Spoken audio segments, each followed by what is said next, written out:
o amor de Cristo pela igreja. Então nós vamos hoje, irmãos, com a ajuda do Senhor, ficarmos bem concentrados realmente, para que então a gente possa compreender o que é a igreja, o que é Cristo e o que Ele fez pela igreja. É um dos assuntos da igreja que eu amo muito. Você deve amar também, porque você de fato é igreja, nós somos a igreja do Senhor.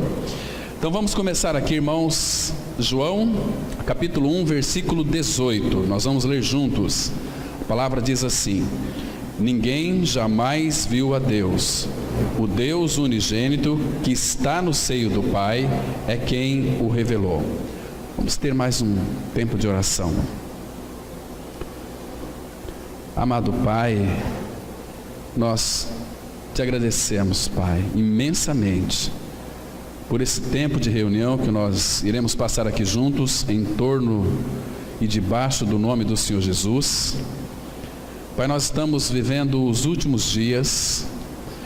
É tempo, Pai, de nós nos despertarmos do sono, porque vai alta a noite e vem chegando o dia. Pai, esse dia é uma manhã do despertar na eternidade, para estarmos para sempre com o Senhor. O Senhor, Pai, tem preparado, através do Espírito Santo, no trabalho da cruz, preparado uma igreja que ela seja virtuosa, uma igreja gloriosa, uma igreja santa e sem defeito, para o encontro com o Teu amado Filho, que é santo, que é puro, que é Deus, gerado de Ti, Pai.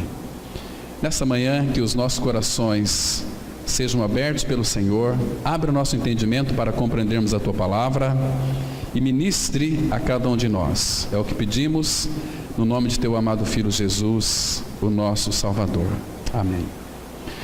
Irmãos, eu creio que não vou falar aqui de uma forma romanceada sobre Cristo e a igreja, embora tem tudo a ver com o romance mais lindo que já existiu na face da terra, porque a história de Cristo e a igreja, ela é tão maravilhosa, ela é tão grandiosa, que o amor dele nos conquistou. O amor dele, o amor de Cristo pela igreja é um amor sofredor, um amor que tudo sofre, tudo crê, tudo espera e tudo suporta.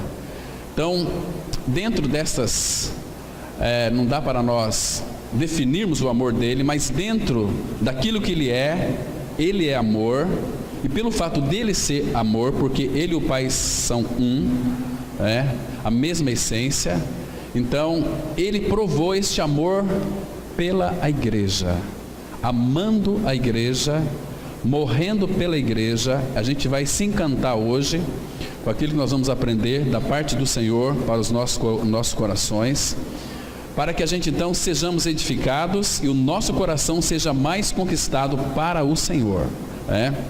Então aqui começa dizendo que ninguém jamais viu a Deus. Por que ninguém jamais viu a Deus? Nós sabemos que Deus é invisível. Por quê? Porque Deus, ele é Espírito. João 4:24, a palavra fala que Deus é Espírito e importa que os seus adoradores o adorem em Espírito e em verdade. 1 Timóteo 6,16 vai dizer que Deus é imortal, invisível, mas Ele é real. E Ele, através da pessoa de Cristo, se materializou. Ou seja, Ele tomou uma forma. Aquele que não tem forma é Espírito, o Espírito não tem forma, mas na pessoa de Cristo, Ele obteve uma forma humana, para que então pudesse não consertar, mas trocar o coração de todos aqueles que de fato foram contaminados pelo pecado. E vocês se lembram que no Antigo Testamento a palavra vai usar sempre teofanias para manifestar a pessoa de Cristo. O que é uma teofania? Teofania são aparições do Senhor Jesus no Antigo Testamento de formas fragmentadas. Entende? As teofanias revelam não a essência dele de uma forma total, mas teofanias são as aparições de Cristo antes dele ser encarnado. Por exemplo, lembra lá naquela sarça ardente, quando Moisés contemplou aquela sarça ardente, que aquela sarça, ela queimava, mas não se consumia, e Moisés disse: irei para lá para ver esta grande maravilha. entende? E aí o Senhor falou com ele, aquele eu sou falou com ele, o próprio Senhor Jesus falando com Moisés, se apresentando, se revelando de uma forma teofânica, as aparições de Cristo de uma forma fragmentada, não totalmente, porque senão Moisés seria consumido. E qualquer um de nós seríamos então consumidos pela presença exuberante, radiante, esplendorosa, gloriosa de Deus. Se Ele quisesse aparecer para cada um de nós, na sua essência absoluta, nós não suportaríamos. Por isso que Paulo fala, é necessário que este corpo corruptível se revista da incorruptibilidade. O que é isso? É que quando fomos regenerados, irmãos, o Pai já tratou também da nossa glorificação. Aqueles que chamou, justificou, e a esse também glorificou. Nós não somos glorificados ainda, mas se somos filhos, a nossa redenção, a nossa glorificação, ela está bem próxima, porque a nossa vida aqui, ela é um sopro, passa rapidamente, Então, queridos, essa palavra aqui, teofania, elas são denominadas aparições visíveis de Deus de uma forma fragmentada, não na sua totalidade. Então, existem muitos textos do Antigo Testamento que aparecem a teofania. Por exemplo, lembra que quando Deus disse que iria destruir Sodoma e Gomorra, quais foram as teofanias ali? Dois homens, que é dois anjos, que eram figuras de Cristo, que eram teofanias, aliás, eram aparições fragmentadas de Cristo, Agora, aqui, irmãos, ninguém jamais viu a Deus, mas nós temos uma declaração, o Deus unigênito. Essa palavra aqui, unigênito, ela significa que único, é único, gênito, gerado. Então, aqui, irmãos, que significa que o Pai só tem um filho. Deus amou o mundo de tal maneira que deu seu Filho unigênito. Nós somos filhos de Deus a partir do Cordeiro, a partir de Cristo. Aí nós vamos ser então, quando passamos pela nossa morte e ressurreição com Cristo, nós somos então o primogênito do Pai. Primeiro foi Cristo e nós somos gerados de Cristo, porque Paulo fala assim, eu pelo Evangelho vos gerei em Cristo. Nós somos gerados, a única maneira de uma pessoa ser gerada é pela pessoa de Cristo. Sem Cristo, nós não vamos ter o Pai, não vamos ter a face do Pai, nunca vamos contemplar o Pai. É por Cristo. Ele é o caminho, Ele é a verdade, Ele é a vida, e ninguém vai ao Pai senão por Ele. Isso é muito claro dentro das Escrituras Sagradas, Então, isso é precioso. Agora, aqui, irmãos, a palavra fala que o Deus unigênito que está no seio do Pai. Essa palavra aqui, seio do Pai, significa que o Filho está numa íntima relação de amor com o Pai, aconchegado no seio do Pai. Agora, irmãos, como diz aqui que o Deus unigênito, se referindo a Cristo, nós sabemos, irmãos, que Jesus não foi criado, como dizem, como pregam, aquela doutrina ariana. Ariana é quem prega ou quem dissemina essa teologia, é os Testemunhos de Jeová, que eles não creem que Jesus foi gerado, eles creem que Jesus foi criado e teve seu início ali no ventre de Maria. Não foi isso. Ele já era um com o Pai, estava no seio do Pai. No princípio era o Verbo era Deus, o Verbo estava com Deus. Então ele estava no seio do Pai. Quando foi que o Pai gerou o Filho? Se ele não foi criado, ele foi gerado. Gerado do Pai. É Deus gerado de Deus. Então é uma coisa aqui muito interessante. Tem um irmão do passado, ele diz o seguinte: quando o Filho foi gerado, foi quando Deus, o Pai, se autocontemplou. Ele se autocontemplou, então ele gerou a sua própria imagem. Tanto é que nós só podemos dizer que temos a imagem de Deus quando temos Cristo no nosso interior.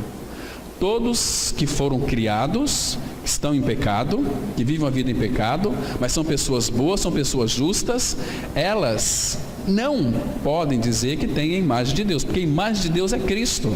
Ele é a imagem do Deus invisível, Cristo. E para nós termos a imagem de Cristo, é necessário nascermos de novo.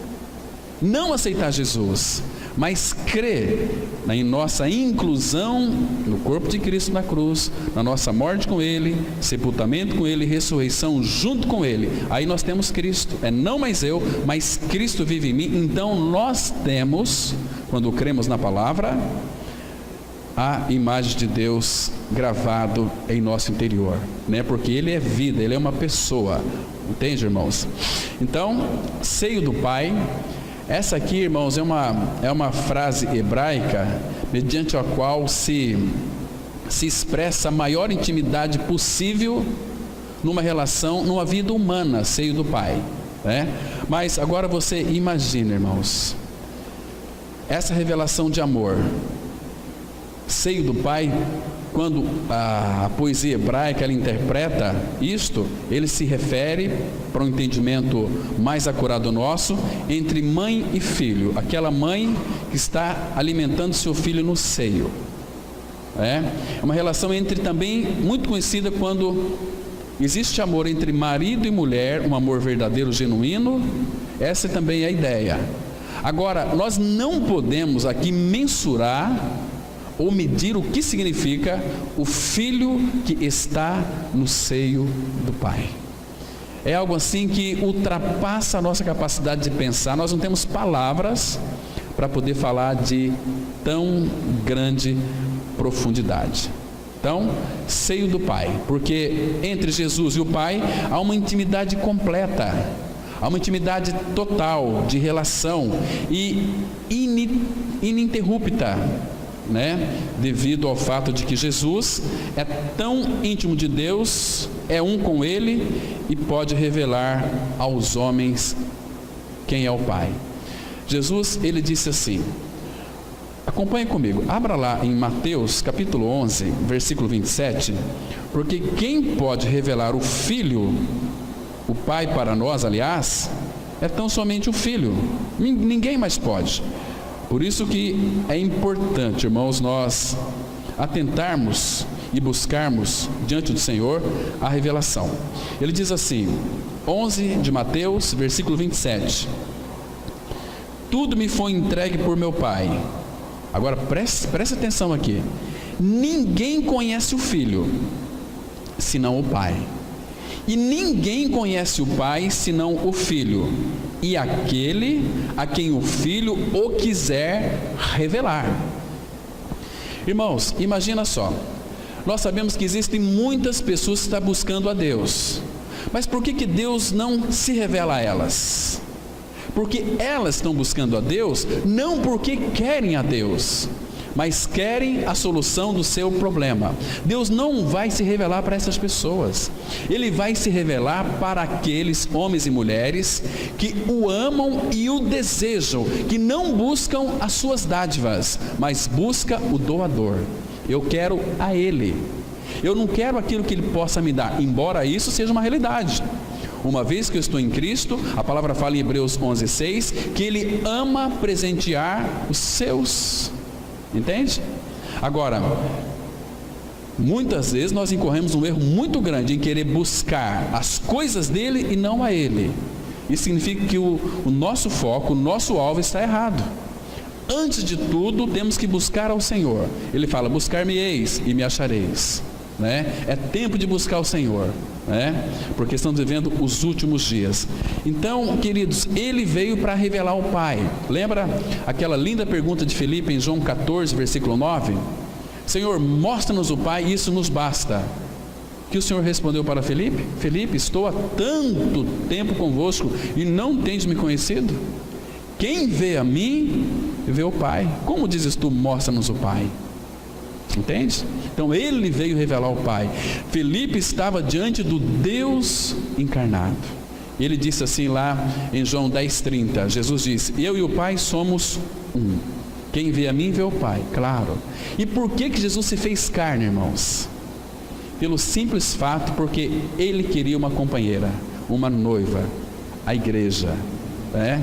Então, e ele se fez carne, um homem completo, 100% homem, e nunca deixou de ser Deus, mas porque ele é um homem encarnado, o Deus encarnado, e foi para a glória, à destra do Pai tem um homem assentado no trono, que tem duas naturezas, homem, Jesus, e Deus, Cristo. Jesus, Cristo, é Deus. Quando ele ressuscitou, Cristo, Jesus, Deus, homem.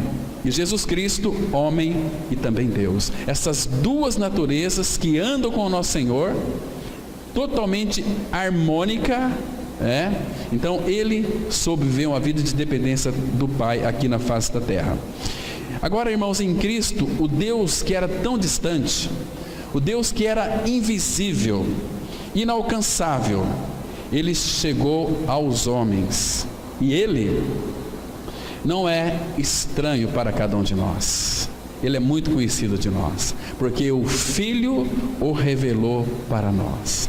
Por isso, irmãos, não compensa nós sermos religiosos, aprender coisas da religião, que é tantas regras, é tantos mandamentos, é tantas doutrinas, é tantas campanhas. O Senhor não estabeleceu nada disso na sua palavra. Ele veio para ter uma relação de amor com a sua igreja, a sua noiva, e ele vai demonstrar o quanto ele nos ama. Vocês se lembram, irmãos, quando João, naquela grande ceia, na última ceia, ali na casa dos pais de João Marcos, João capítulo 13, você se lembra que onde é que estava João? João, se você ler o Evangelho de João, você vai perceber que João sempre escreve assim: aquele a quem Jesus amava.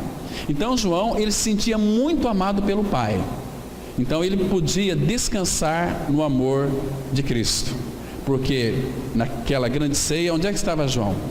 Sentado ali, ao lado de Cristo, mas com a sua face no peito do nosso Senhor. Por que João poderia fazer isso? Porque Jesus estava ali diante de Jesus, mas o Cristo, João ainda não tinha visto. Ele viu o Cristo lá no Monte da Transfiguração, quando toda a sua glória dele estava vedada pela sua carne, lá no Monte da Transfiguração, como que se ele abrisse a sua carne e todos contemplaram a sua glória. Então João pôde dizer, João 1,14, o verbo se fez carne e habitou entre nós, cheio de graça e de verdade, e vimos a sua glória, glória como do unigênito do Pai, pela revelação, Então João pôde contemplar. Pedro também viu, ele escreveu lá na sua carta: nós vimos a sua glória estando com ele lá no Monte Santo. A glória, na sua essência, o que ele é, Então eles contemplaram, eles viram. Mas quando Cristo ascendeu aos céus, assentou à destra do Pai, Apocalipse 1, versículo 17, a palavra fala que quando, João disse assim: quando eu ouvi, caí como morto, porque o esplendor da glória dele, João, naquela visão, quando contemplou o Senhor, ele caiu como morto. Aí o Senhor veio e colocou a mão: olha, não temas, eu sou o primeiro e sou o último, estive morto, mas eu vivo pelos séculos dos séculos, e tenho a chave da morte e do inferno. Esse é o nosso Senhor glorificado. Claro, irmãos, que nós também seremos glorificados. A palavra fala que receberemos, como diz lá em Filipenses 3, versículo 20, a nossa pátria está nos céus, de onde também aguardamos o nosso Senhor Jesus Cristo, o qual transformará o nosso corpo de humilhação para ser conforme o corpo da sua glória. Então nós não vamos ter nenhuma dificuldade em viver eternamente com Ele, porque teremos um corpo totalmente glorificado, transformado. A palavra lá no grego tem uma raiz que é um corpo glorificado, que já foi prometido para nós, porque vai chegar o tempo, porque ele disse que os que chamou, justificou, e esses também glorificou. Nós não estamos glorificados, mas Deus vai fazer com que isto aconteça, porque já está estabelecido na sua palavra. Isso é tão maravilhoso. Então, irmãos, vamos nos encantar um pouco com a palavra de Deus, com aquilo que Ele tem para nós nesta manhã. Em um passado, eu quero, irmãos, que vocês depois reflitam mais sobre isso, que vocês releiam novamente aquilo que nós estamos dizendo aqui. Vamos tratar juntos no nosso boletim. Releiam, orem aos pés do Senhor, para que eles traga iluminação espiritual, para que nós compreendamos a palavra de Deus, as Escrituras Sagradas, e nos apropriamos de tudo aquilo que é nosso. Porque tudo que Cristo fez, fez pela igreja, não fez pela denominação, Palavra da Cruz, Batista, Evangélico, sei lá, tem uma porcariada de denominações aí que terríveis. Deus não tem compromisso com isso, Ele tem compromisso com a sua igreja. Igreja é um organismo vivo de homens e mulheres que creram no Senhor. Irmãos, isso tem que ficar muito claro na nossa mente. Você não pertence a uma denominação evangélica. Eu e você, nós somos a noiva de Cristo, nós somos a igreja, o organismo vivo do Senhor, sendo Ele o cabeça, e nós somos o corpo dele. Será que se alguém perguntasse para nós o seguinte: qual igreja que você é? Eu sou lá da igreja Palavra da Cruz. Errado isso. Qual igreja que você é? Você não está vendo o corpo de Cristo? Eu faço parte do corpo de Cristo. Todos nós, quando estamos reunidos, nós somos o corpo de Cristo. O mundo vai conhecer a Cristo, não passando aí na frente e vendo esse templo de tijolos aqui. Não é isso, irmãos. O templo de tijolos nos decepcionam. Ele tem que ver o corpo de Cristo, são irmãos e irmãs amando uns aos outros, que o Senhor Jesus Cristo disse: nisto conhecerão todos que são meus discípulos, se tiverdes amor uns pelos outros. E o Senhor nos amou, Ele provou o seu amor morrendo por cada um de nós. Sabe de que maneira? Experimentando a minha e a sua morte eterna, para que nós então pudéssemos gozar da sua vida eterna. E não apenas da vida eterna, mas de todo o seu amor revelado na pessoa dele, porque Ele é o amor revelado e encarnado. Então vamos avançar aqui um pouquinho, irmãos. Em um passado remoto, antes do tempo e da criação, Deus era Deus e Deus somente. Ninguém mais existia, nada mais existia. No seio de Deus, o Pai era Deus, o Filho. Estão me compreendendo, irmãos? E eles eram um. O Espírito Santo também estava presente, compartilhando dessa unidade do Pai e do Filho. Pulsando no centro da Trindade estava a essência da divindade, um amor apaixonado pelo seu povo, ou seja, pela sua noiva. Vamos ler aqui 1 João 4, versículo 16, que diz assim: e nós conhecemos e cremos no amor que Deus tem por nós. Deus é amor, e aquele que permanece no amor, permanece em Deus e Deus nele. Irmãos, você está percebendo que tudo começa no amor. Nós conhecemos. Nós só podemos crer se nós conhecemos. Nós conhecemos o Senhor, então nós podemos crer nele. A palavra cremos significa literalmente estamos unidos a este amor. Eu creio em Jesus, eu estou unido a Jesus, eu creio no amor, eu estou unido neste amor. Este amor que é, como Paulo escreve lá em 1 Coríntios 13, o amor jamais acaba. O nosso amor humano ele acaba, nosso amor humano ele é de troca, né? O amor de Deus não. Quando então Ele nos chamou para crermos nele, Ele se comprometeu com seu amor a cuidar de nós, né? Irmãos, se a gente olhar hoje para o coração do Pai, quem que nós vamos ver ali? O que nós podemos contemplar no coração do Pai? O que tem no coração do Pai? Você não vai ver outra pessoa, a não ser o Filho, Jesus. E Ele diz: este é o meu Filho amado, nele tem todo o meu prazer, no Filho. Agora, se nós olharmos para o coração do Filho, do Senhor Jesus, quem que nós vamos ver ali? A igreja, o corpo de Cristo. Irmãos, isso é muito lindo, isso é precioso. Lembra que o Pai, Ele tem o seu Filho, então Ele depositou todo o seu amor no Filho. O Pai ama o Filho, mas o Filho devolvia este amor ao Pai. Mas o Filho precisava de derramar o seu amor em alguém que não fosse o Pai, porque o Filho, ele é o amado do Pai. O Pai ama o Filho, nós fomos aceitos no amado. Amado por quem? Deus ama o Filho, então o Filho é o amado do Pai. Mas o Filho precisava de ter alguém para extravasar o seu amor, este amor furioso que ele tem. Então, vocês entendem por que você está aqui hoje? Você entende por que a igreja, ela nasceu e não foi fundada? Porque agora o Filho tem onde depositar o seu amor, que é na igreja. Irmão, isso é tão lindo, isso é glorioso demais. Abra sua Bíblia, irmãos, por favor. No Salmo 36, versículo 7. Hoje nós estamos no coração do Pai como filhos amados. Veja aqui, irmãos, no Salmo 36, versículos 7 e 8. Que declaração linda, irmãos. Olha só, são tantos textos, mas estou me lembrando desse aqui e vamos analisar ele. Ele diz assim, olha, Salmos 36, versículo 7. Como é preciosa, ó Deus, a tua benignidade. Essa palavra aqui, benignidade, aqui no hebraico, na língua original, aqui é amor. Eu não sei se algumas versões aqui tem a palavra amor, mas benignidade, vamos traduzir como está no original. Como é precioso, ó Deus, o teu amor. Aí algumas versões está benignidade.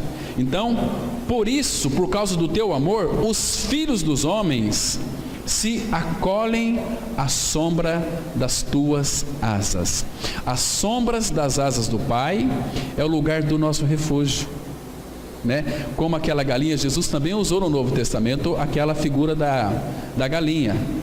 Jerusalém, Jerusalém, que matas os profetas e apedrejas aqueles que te foram enviados. Quantas vezes eu quis acolher vocês debaixo das minhas asas, como a galinha acolhe os seus pintainhos, mas vós não quisestes. Queridos, eu tenho um irmão, ele contou uma ilustração que eu gostei demais. Ele disse que tinha um terreno baldio e ali pegou fogo.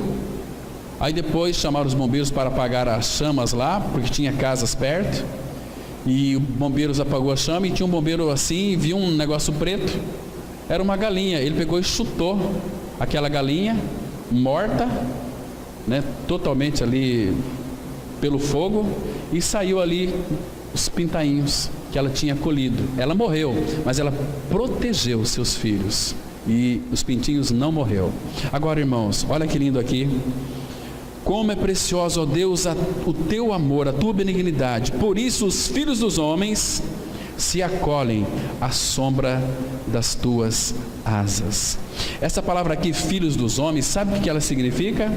Aqui são crianças, filhos dos homens. Por isso os filhos dos homens, crianças, se acolhem à sombra das tuas asas. Olha o versículo 8. Fartam-se da abundância da tua casa. Irmãos, na casa do Pai não temos falta de nada, e nós vamos nos fartar da abundância da tua casa, e na torrente das tuas delícias lhes dás de beber. Irmãos, que coisa linda. Nós vamos beber das torrentes das delícias do Pai, que é a sua própria palavra. E ele fala no 9: pois em ti está o manancial da vida, na tua luz vemos a luz. Entende? Então é na luz do Senhor que nós podemos contemplar o amor dele, a graça dele, a misericórdia dele, e por aí vai. Então, irmãos, nós conhecemos e cremos no amor que Deus tem por nós. Irmãos, isso aqui deve trazer para nós um grande conforto, um grande consolo, uma grande alegria, porque nós conhecemos e nós cremos neste amor que o Pai tem por nós. O amor de Deus, um amor de compromisso. Ele cuida dos seus filhos, Ele ampara os seus filhos, Ele jamais deixa os seus filhos. Sabe aqueles dias que são tão turvos, aqueles dias que a gente está como que perplexo, sem saída? Irmãos, mas a gente nunca vai ficar desanimado, pelo menos filho de Deus não. Filho de Deus nunca vai padecer necessidade, porque Ele disse que em Cristo Jesus Ele supriria cada uma de nossas necessidades. Então Ele cuida de nós. Então muitas das vezes quando nós sofremos, é porque nós não entregamos a Ele. Por exemplo, a ansiedade. Ansiedade neste mundo é muito comum nós termos ansiedade, ficarmos depressivos, mas qual é a exortação da palavra? Lança sobre Ele toda a vossa ansiedade, porque Ele tem cuidado de vós. Paulo vai dizer que os dias são maus, lembra? Os dias são maus, e cada dia está ficando mais pior. Mas irmãos, amanhã, ainda que seja como for o dia, seja um dia bastante mau, mas a palavra fala assim, que Deus para aquele dia, Ele vai trazer os seus cuidados para o seu povo. Deus cuida do seu povo, então Ele é tão maravilhoso. E a gente vai então avançar mais um pouquinho aqui. Na atemporalidade do passado, da eternidade, o Pai tinha alguém sobre quem derramar sua paixão de seu ser. Era seu filho. O Pai era aquele que ama, o Filho era o amado. O Pai era a fonte, o Filho o recipiente e o reagente. Por conseguinte, o Pai amou o Filho, e o Filho, de modo recíproco, devolveu aquele amor ao Pai. O Filho, entretanto, não tinha uma criatura sobre quem pudesse derramar esse amor de seu ser, isto é, não havia ninguém para quem ele pudesse ser a fonte da torrente de paixão que fluía de seu próprio coração. Então, nasceu a igreja, onde o Filho pudesse agora derramar todo o seu amor. Quem são os recipientes do amor do Pai? São todos os que creram em sua morte e ressurreição com Cristo, ou seja, os que foram crucificados e ressurretos com Cristo. Todo aquele que creu neste fato consumado do Calvário são recipientes do amor de Deus, porque veja aqui Romanos 5,5. Ora, a esperança não confunde, porque o amor de Deus é derramado em nosso coração pelo Espírito Santo que nos foi outorgado. Irmãos, de quem é este amor aqui que foi derramado em nosso coração? É de Deus? É de Deus o Pai ou de Deus o Filho? De quem que é? O Pai ama o Filho. Aqui o amor de Deus, irmãos, o amor de Deus, ele veio para dentro de nós. Qual é o amor de Deus? Em essência, é o Filho, é o Senhor Jesus, o amor de Deus que está em Cristo Jesus. Então todo o amor de Deus foi colocado em Cristo. Então quando nós cremos que fomos crucificados com Cristo, o amor de Deus, ele não é dado apenas em medidas conta-gotas, é derramado, ele é inundado no nosso coração pelo Espírito, porque quando o Espírito Santo veio para dentro de nós, habitar em nós, ele trouxe tudo aquilo que é de Cristo. Entende, irmãos? Deixa eu pedir para vocês abrirem comigo, acompanhar comigo, Evangelho de João, capítulo 16, versículo 14 e 15. Aqui nós temos uma declaração fundamental do Senhor Jesus, fazendo referência ao Espírito Santo. Ele diz assim, olha que lindo, irmãos, Evangelho de João, capítulo 16, a partir do versículo 14, olha que linda expressão nós temos aqui nesse versículo. Diz assim a palavra, olha, Jesus está falando aqui a respeito do Espírito Santo, que quando ele viesse, ele diz aqui, ele me glorificará, porque há de receber do que é meu, né? E vou-lo há de anunciar, vou-lo há de revelar para vocês, porque isso aqui é nosso. E ele diz assim, e aí no versículo 15 ele diz assim, tudo, olha aqui, irmãos, tudo quanto o Pai tem é meu. Por isso é que vos disse que há de receber do que é meu.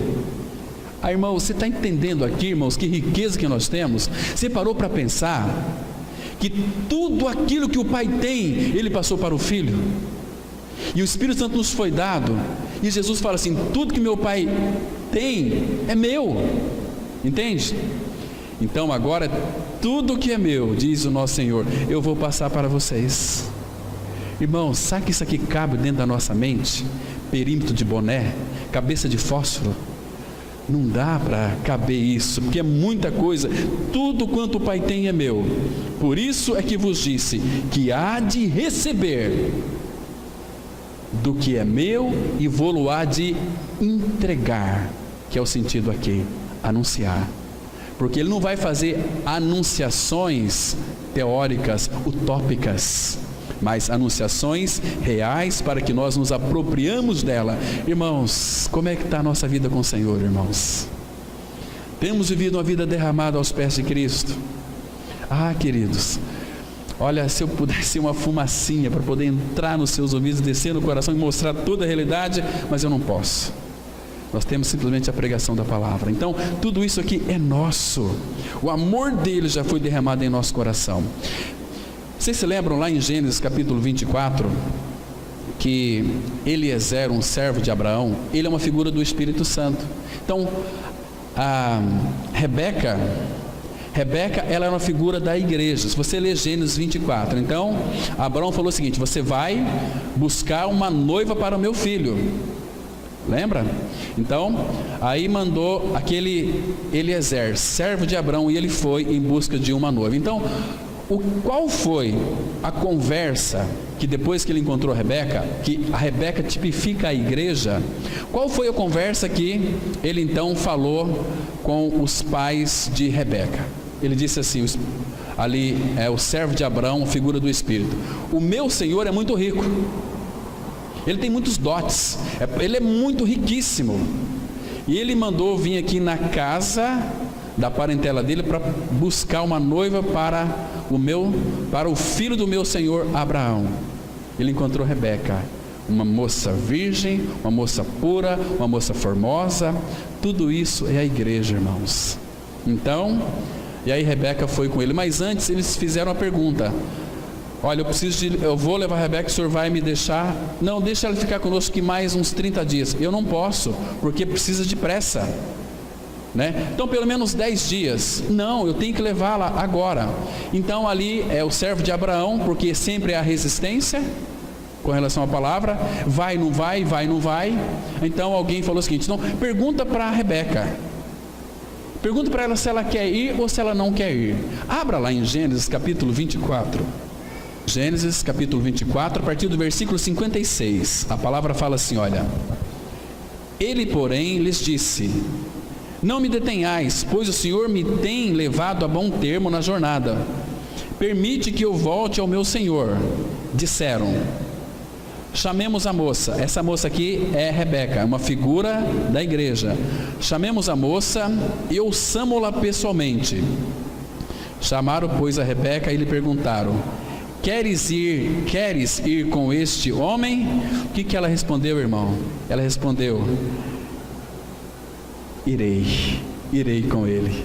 Irmãos, essa é a resposta que temos que dar ao nosso Senhor: Senhor, eu vou contigo, por onde quer que fores, porque tu és o amado da minha alma. Nós somos a igreja do Senhor. Irmão, nós não temos mais compromisso com este mundo. Nosso compromisso agora é com o Senhor.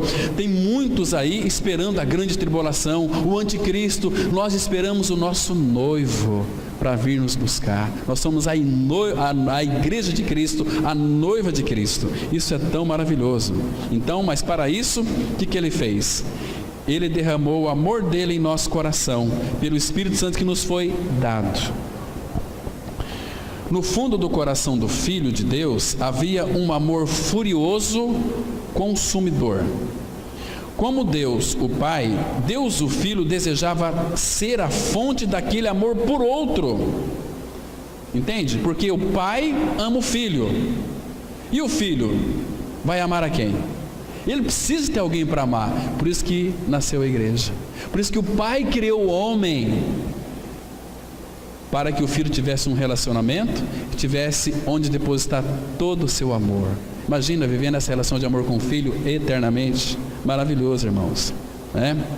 Então ele desejava ser o que ama, não apenas o amado do Pai. Vocês estão me compreendendo aqui?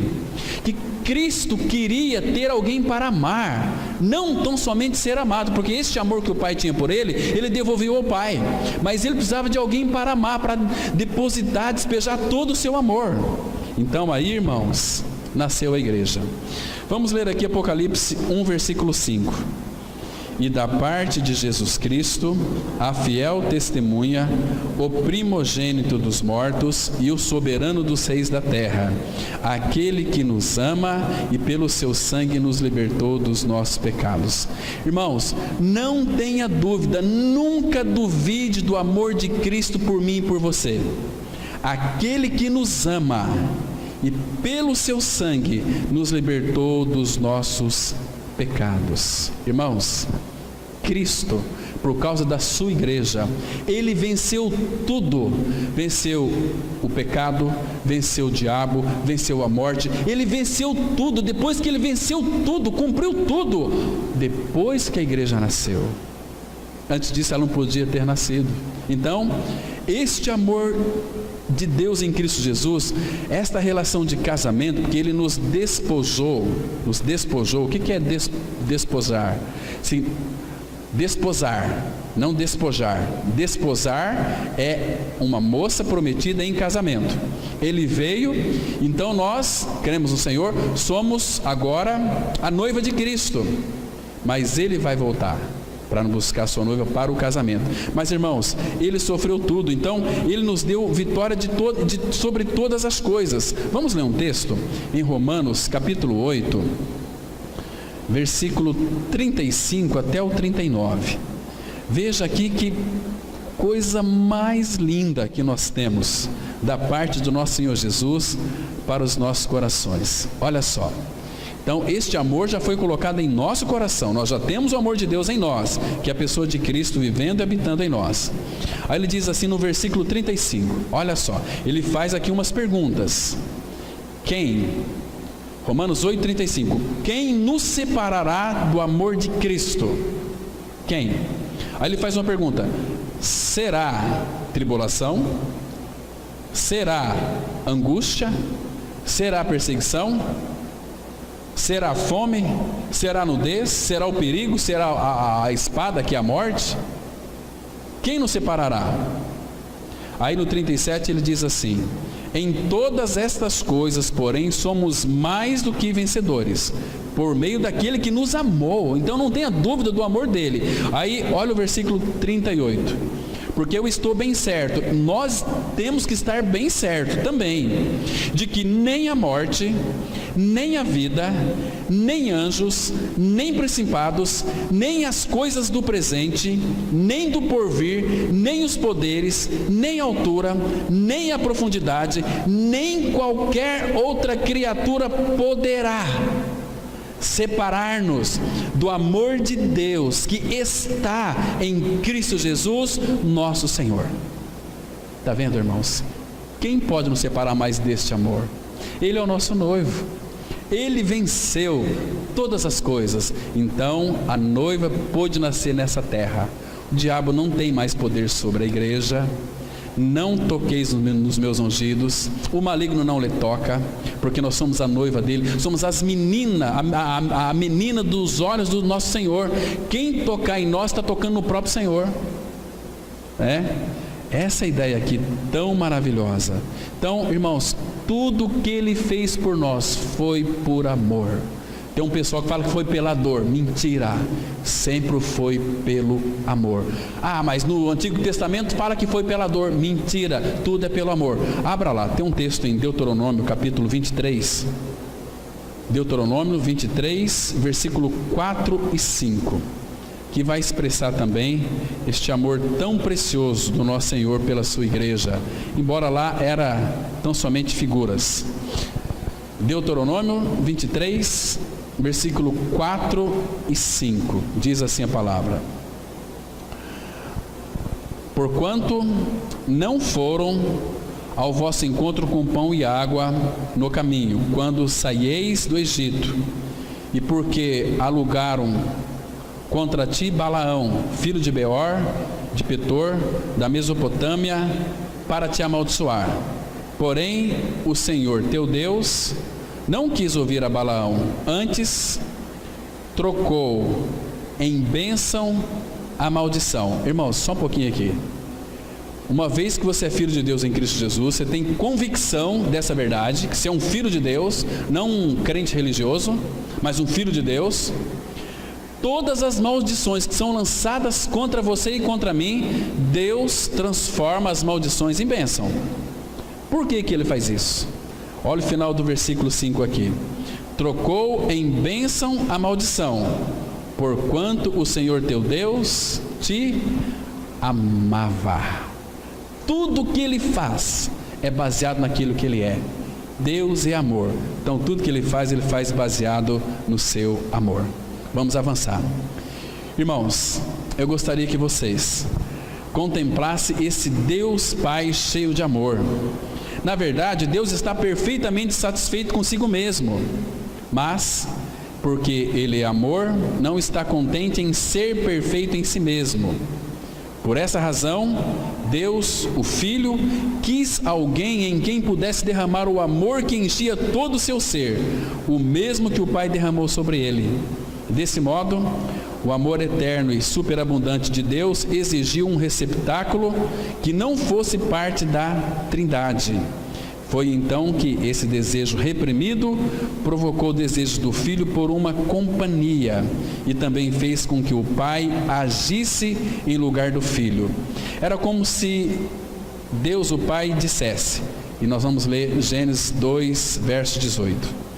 Disse mais o Senhor Deus: não é bom que o homem esteja só, far-lhe-ei uma auxiliadora que lhe seja idônea. Então Eva aqui era uma figura da igreja. Adão, segundo Romanos 5,14, vai dizer que Adão prefigurava Cristo. Se Adão prefigurava Cristo, Eva prefigurava a igreja. Entende aqui? Irmãos, e Eva tinha toda a realidade de Cristo. Entende? A igreja, Eva tinha toda a realidade de Adão. Sabe por quê? Lembra quando Deus fez a mulher, trabalhou naquela mulher e entregou para Adão? Quando Adão viu a Eva, o que Adão disse para ela? Esta, afinal, ela é o quê? Ela é ossos dos meus ossos. Ou seja, Adão estava dizendo para Eva: Eva, você tem a minha realidade, porque ossos fala de coisas internas, e você é carne da minha carne. Você tem a minha expressão. Carne é a expressão de Eva. Então agora Adão encontrou alguém que o completava. Está me entendendo? Queridos, e a igreja? A igreja, se Cristo olhasse para nós, o que Ele falaria hoje? Vocês têm a minha realidade. Vocês têm a minha natureza divina, a minha realidade interior. E o corpo de vocês é a expressão minha também. Porque a igreja é o corpo de Cristo, a expressão dele. Isso é tão maravilhoso, irmãos. É tão lindo que não dá para ser assim, de fato, contado em palavras humanas que são muito limitadas. Por isso que a palavra fala que a igreja, ela é a glória de Cristo. E a mulher, segundo 1 Coríntios 11, versículo 7, fala que a mulher é a glória do varão. Está me entendendo? Tanto é que se você quiser conhecer um marido de uma mulher, não olha para ele, olha para ela. Se a mulher estiver alegre, feliz, contente, sorridente, significa que aquele marido é um bom marido para ela, porque a mulher é a glória do varão. Se a mulher estiver macambúzia, triste, sôfrega, significa que aquele marido tem tratado muito mal a sua esposa. Entende, irmãos? Então nós somos toda a realidade de Cristo. Vamos avançar. Todos nós já ouvimos que o nosso Senhor Jesus Cristo veio para salvar os pecadores. Isso é verdade. Mas o Novo Testamento nos ensina que Ele veio para algo ainda mais profundo. Ele veio para encontrar e buscar a sua noiva, que é a igreja. O Filho eterno se tornou humano, carne, para que pudesse extravasar a paixão que ardia em seu peito desde o início dos tempos. Jesus era uma nova espécie no planeta, um novo tipo de homem, com H maiúsculo. Ele era Deus completo e era um homem completo. O Deus verdadeiro, de Deus verdadeiro, gerado e não criado, como nós nos referimos aqui anteriormente, na expressão do Salmo 2, versículo 7, que diz assim: proclamarei o decreto do Senhor. Ele me disse: tu és meu filho e eu hoje te gerei. Então, Jesus é gerado e não criado. Nós fomos criados e fomos regenerados quando cremos em nossa morte e ressurreição com Cristo. Muito diferente, né, irmãos?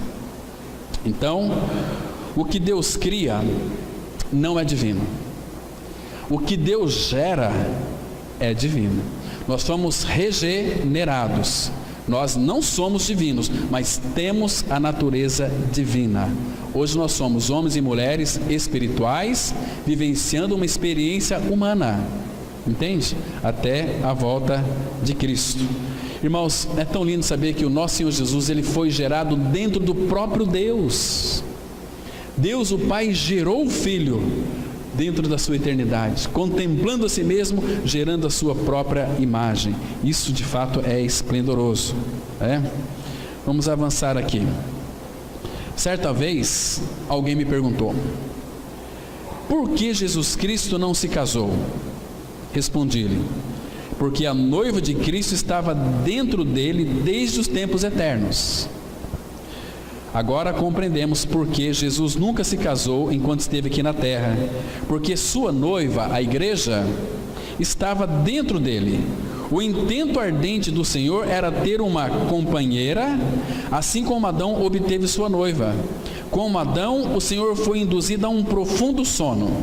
Vamos ler aqui Gênesis 2, 21 e 22, que diz assim: então o Senhor Deus fez cair pesado sono sobre o homem, e este adormeceu, tomou uma das suas costelas e fechou o lugar com carne. E a costela que o Senhor Deus tomara ao homem, transformou-a numa mulher e la trouxe. Irmãos, não é o mesmo caso aqui, irmãos? Entre Cristo e a igreja? Adão, para nascer Eva, Deus fez Adão cair em profundo sono, pesado sono. E do seu lado, foi do lado ali, que então Adão tirou um pedaço da sua costela e a palavra fala aqui na nossa Bíblia, transformou-a, mas no hebraico é trabalhou. Deus trabalhou e fez Eva para Adão. Irmãos, foi do seu lado. Agora, quando é que o Pai tirou? Quando foi que Deus tirou a igreja do lado de Cristo? Que nós já estávamos nele desde a fundação do mundo. Você se lembra, irmãos, quando o Senhor Jesus ele foi para a cruz? Lembra? Quando um daqueles soldados, lá em João 19:34, furou o lado de Cristo, o que saiu lá? Água e sangue. Água fala de regeneração e sangue de purificação, de remissão de pecados. Então ali, irmãos, estava nascendo a igreja, porque depois se cumpriu no dia de Pentecostes, que o Espírito Santo veio trazer toda a realidade daquilo que Cristo é e fez. A igreja nasceu. Aquelas 120 lâmpadas apagadas, aqueles pavios todos apagados ali, dobrado, orando, esperando a promessa do Pai, até que aquele vento impetuoso, que é uma respiração forte, pousou sobre cada um deles como que fogo. Então ali nasceu, estava nascendo a noiva de Cristo, a igreja. E chegou até nós, porque nós também somos a noiva de Cristo. Nós somos a igreja de Cristo. Que maravilha é isso, irmãos. Vamos avançar um pouquinho mais. Assim como Adão obteve sua noiva, foi um reflexo vivo de como Cristo obtém a sua. Como Adão, o Senhor foi induzido a um profundo sono. Por meio da morte, Jesus Cristo destruiu tudo que ficaria em seu caminho para conquistar a mão de sua amada noiva. Por meio da morte, Jesus Cristo destruiu tudo que ficaria em seu caminho para conquistar a mão da sua amada noiva. Isto é, ele destruiu o pecado que iria separá-la eternamente dele. Ele também nos livrou da lei, pois a lei iria sufocar a sua noiva sob uma montanha da servidão religiosa e uma pilha de condenação esmagadora. Então ele cumpriu tudo, destruiu tudo, para que então a igreja pudesse nascer. Romanos 8:2, a palavra de Deus diz assim, olha: porque a lei do Espírito da vida em Cristo Jesus te livrou da lei do pecado e da morte. Nosso Senhor, Ele disse, foi registrado por João, lá em João 8,32, conhecereis a verdade e a verdade vos libertará. 36 vai dizer o seguinte, João 8,36, se pois o Filho vos libertar, verdadeiramente sereis livres. Então, irmãos, graças ao Senhor, porque antes da igreja nascer, Ele cumpriu a lei, removeu o nosso pecado, destruiu a morte e aquele que tem o poder sobre a morte, que era o diabo, e nos deu a sua vida. Então aí a igreja nasceu totalmente livre, sem ter que cumprir nada, sem ter que fazer algo para Ele, tão somente temos que viver uma vida derramada aos seus pés, né? Na cruz, o nosso amado noivo destruiu o poder do mal que ansiava por tomar-lhe a vida. Também na cruz, Ele destruiu a própria morte para garantir que o objeto de sua paixão nunca experimentasse o fim. O Senhor se assegurou de que tinha removido tudo que pudesse ferir sua amada noiva antes que ela viesse a existir. Por essa razão, Ele não podia permitir que a igreja aparecesse até que a morte fosse vencida. 1 Coríntios 15, 54b e 55, a palavra diz assim: tragada foi a morte pela vitória.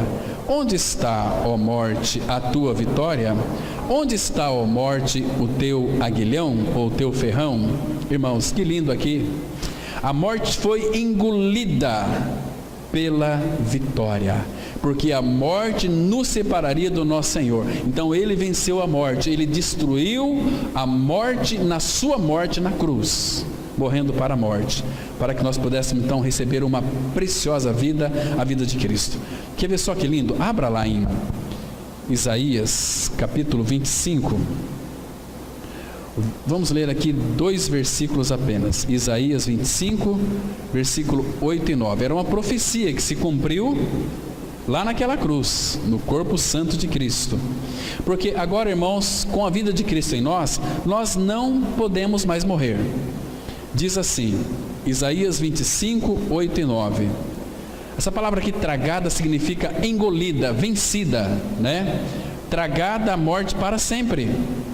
E assim enxugará o Senhor Deus as lágrimas de todos os rostos, e tirará de toda a terra o opróbrio do seu povo, porque o Senhor falou. Irmãos, uma desonra para nós é nós termos nascido com o vírus da morte por causa do pecado. Assim como por um só homem entrou o pecado no mundo, pelo pecado a morte passou a todos os homens, por isso é que todos pecaram. Que desonra que é, né? Temos esse vírus da morte, mas Cristo tirou de nós. E aí ele fala assim no versículo 9: naquele dia se dirá: eis que este é o nosso Deus, em quem esperávamos, e Ele nos salvará. Este é o Senhor, a quem aguardávamos. Na sua salvação exultaremos e nos alegraremos. Está vendo, irmãos? Porque Ele destruiu a morte. Agora o que tem para o povo de Deus é só alegria, alegria. Todo filho de Deus que não é alegre, ele é uma desonra para o seu Senhor. Porque nós temos no Senhor Jesus o seu fruto. O fruto do Espírito também é alegria, amor, paz, alegria. Então o povo de Deus é um povo alegre. Não é que nós temos alegria, a alegria nos tem. Entende? É maravilhoso isso aqui. Então, tragada foi a morte pela vitória. Irmão, se você creu nesse fato, que você morreu com Cristo, ressuscitou com Cristo, você não pode mais morrer eternamente. Lucas 20, 36 vai dizer o seguinte: agora não pode mais morrer porque são filhos de Deus. Depois você confere lá, Lucas 20, versículo 36. Vamos para a parte final aqui, irmãos. Portanto, quando a sua tão esperada noiva nasceu, Jesus já derrotara o último inimigo, para que a morte nunca pudesse separá-los.